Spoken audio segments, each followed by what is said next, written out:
Morals. Okay, I saw one that said morals. We're gonna talk to Oh, boy. Lester. You know how much I like this. Let's see if your Zen can handle Lester. Hi, Lester. I can handle it because I don't have to say anything. You got it covered. Hey. You and I had this talk with Scott. What would you like to talk about, Lester? Morals and stuff. What's up? Yeah. Well, I wrote. Well, I don't think you can see that, but The call screener thing. It says here that you're saying if the foundation for naturalist moralist is well-being, then why are they also pro-choice? That's easy because there's a person there who we believe no one has the right to force them to remain pregnant against their will.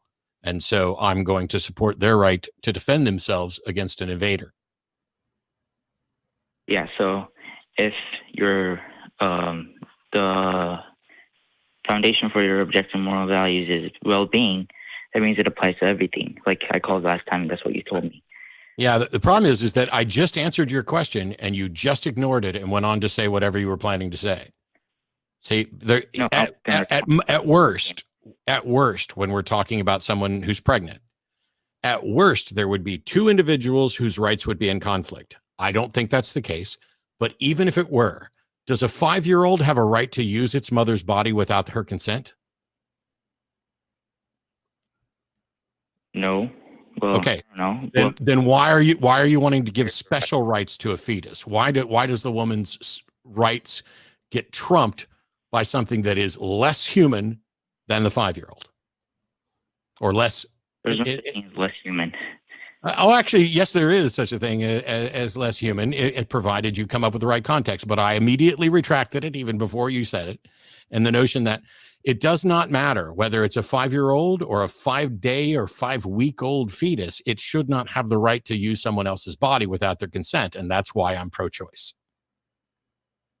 The thing is, abortion goes up to 23 weeks. Yes. That's more okay. I apologize, Lester. I don't mean to treat you like you're stupid. But if I said all the way from conception up to a 5-year-old child, hell, up to a 50-year-old, no person, no matter what their age, gets to use somebody else's body without their consent. So what difference does it make if it goes up to 20 some odd months or weeks? Sorry. Because you shouldn't take away their life. Because now, you're saying that, but it's not the okay. You're not listening, and you're not providing anything in response other than just an assertion that we shouldn't take a life. Do you agree with me? A 50-year-old has life. Do you know if there's a 5-year-old that is going to die without a transplant from their mother, do they have the right to force their mother to give them a transplant? No. Correct. So that results in that child dying, doesn't it? The mother refusing the transplant results in the kid dying, correct? No, because there could be other. No. I set up the scenario where a transplant from the mother is the only thing that will save this child, and that's it. And the mother says no, that child's going to die, right? Well, you can't do that. What do you mean I can't do that? I just fucking did it. I set up that scenario to make it directly analogous. It doesn't mean it applies to real life. It doesn't mean it does apply to real life. There are circumstances where someone's going to need a transplant right now, where there's no time to wait, where they can't get on a list, where they're going to die without it, and where the immediate family member, the parent, doesn't matter. Pick anybody. The person who needs the transplant has no right to force anyone anywhere to give them the transplant, correct? Oh, I agree. Yeah, I agree. Yeah. Then that's why I'm pro-choice. I have a question. So you're saying you're pro-choice because that they can't force that person to use their body, right? The mother? Yes. But your foundation is well-being. So yes, how is the life better than like using the body? Like you hang on, start over. What's the question? Because you cut out and I don't want to miss your question. Oh, sorry. Why would you go for killing a baby instead of? Abortion is not the right to kill. Different choice. Abortion is not the right to kill. Abortion is the right to terminate a pregnancy. The fact that this results in the death of the fetus is a fact of biology. It is not a right to kill. And late term, by the way, results in a delivery. If you want to terminate an abortion late and there's not medically extenuating circumstances, it's called a delivery. Abortion is the termination of a non-viable fetus, period. But it's living, right? It doesn't matter if it's living. Like, the 5-year, I don't know why this is so hard for you, Lester. Whether it's living in the womb or living outside the womb and writing poetry and curing cancer, it does not have a right to use someone else's body without their consent, period. In anything that you say to the contrary, anything Lester, anything you say to the contrary means that you are advocating that fetuses should get not human rights, not equal rights, but special rights. And you need to come up with a justification for why they should get special rights so that you, as an outsider, can force a woman who you have no business being involved with or saying shit about ever to carry a fucking fetus to term and give it special priority. So please make your case for why fetuses should be above the law. Hey man, I mean, there's no reason to get angry, but yes, there is. Oh, yes, there is. You obnoxious little shit. And I'm going to let there's reason Shannon to get angry. Explain to you why. Reason to get angry. So I've been quietly sitting here listening to you fine gentlemen debate why somebody should have the rights to my body. That's what I've been quietly sitting here listening to for the past however long this has gone on, is you making a case that whatever is residing inside of me, and I am in possession of a uterus and also in possession of a human child. I've had a miscarriage. I've mourned the loss of a pregnancy that I did want. So, and I gave birth to a child who was very much wanted, who I love and adore. And I've never had an abortion, but I am very much pro-choice for a lot of the reasons that Matt stated. One of the primary things that you have to take into consideration is that this child is separate from me, right? Separate from me. The child is not me. The child is residing within my body. So functionally, what you're saying is that somebody else that isn't me has the rights to my body. That's what you're saying. Somebody who is not yet sentient, potentially, has the rights to my body and not me. And this isn't something that you're ever going to have to come across. And I am so sick to goddamn death of listening to dudes debate back and forth about what I should be doing and whether or not a fetus, a zygote, an embryo, whatever, has rights to my body and whether or not they should be the ones who determine that's the case. How about this? I've decided that every time somebody needs a blood transfusion to survive, you have to provide it to them if you are a match to them, because if you do not, more people will die. And if somebody needs a liver, you can go without portions of your liver. You can donate a portion of your liver every time somebody needs it. Otherwise, they might die.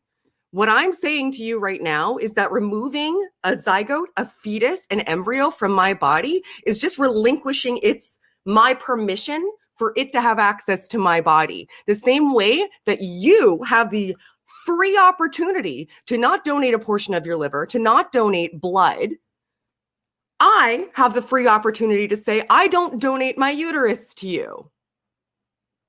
The end. Not up to you, up to me. Period. We good? Okay, can I talk? No. No, I had a lot of things to say. No, you really fucking don't. Because it's clear that you did not listen to Shannon in the slightest. If you come out the side of what Shannon just said with the notion that you have a lot to say, you weren't paying attention, and we're done talking to you. Goodbye. See you later. Have a good day. I look forward to all of the pieces of your liver that you're donating and all of the blood that you're going to donate every week. And that everybody that makes these arguments, yeah.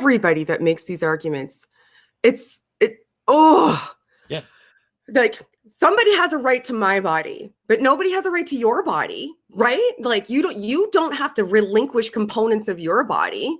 You don't have to donate components of your body to people who need it to survive. People die on transplant lists every day. People die because they don't get blood transfusions every day. Why aren't you in line? Why aren't you a blood donor? Why aren't you giving away your liver? Why aren't you donating one of the kidneys if you don't need it? because you're not consistent. Because you're not consistent. Controlling what I do is important, but you're not willing to even do something that isn't going to kill you. None of that's going to kill you. That's something that you can do. That's going to save a life. That's going to sustain a life of somebody who's currently cogent and sentient and walking around. But they don't see the analogy. Like, they don't understand. Yep. Or can't conceivably comprehend that it's fundamentally the same thing that you're asking. I'm saying you don't have access to my body. Whoever you is in this scenario don't have access to my body to use as you will. I'm the one who's in charge of that. Yeah. The same thing that you're saying. Sorry, I get fucking worked. No, it's fine. I said a swear.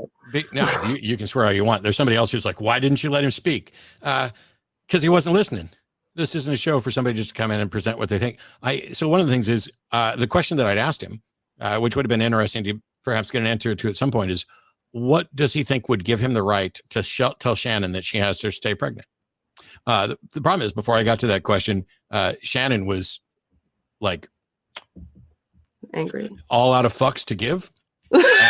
Because, so here's the thing. I've debated this perilous topic. and low in fucks, yes. I've debated this topic before, and I debated it as an atheist against a woman who was anti-choice and an atheist.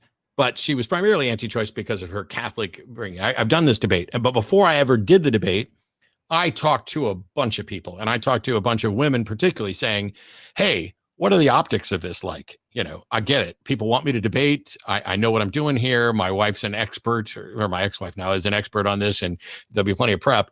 But if it's going to look bad for me, a dude, to be doing this. And in that case, they were like, no, you go. This is absolutely right case. You know, you've got a woman who's anti-choice and you're pro-choice, and we'll do it up and we'll do the debate. We did the debate. But the thing is, if you agree that the 5-year-old does not have right to Shannon's body, and you think that a fetus does, then you're creating special rights. And you need to, first of all, justify those and codify and enshrine those, because nowhere in the law of the United States, at least, is it codified and enshrined that a fetus gets special rights. That's what they're trying to do. Anyway, if there's a part of your body that can be used to sustain or save somebody else's body, fundamentally the argument is you are absolutely required to provide that. But the only circumstance where they seem to feel like that's the case is when it comes to the uterus. The rest of it is my freedom. Anyway, whatever. Somebody just suggested that you don't win a debate by emotional outbursts. This isn't, if you think what happens on this show is debate, I don't know how to help you, because there's discussions, but this is not a structured debate. This is an exchange about ideas. And by the way, debates are theater. And this is from somebody who debates for a living. The person who has the best argument, the best evidence, isn't necessarily the one to win all the time.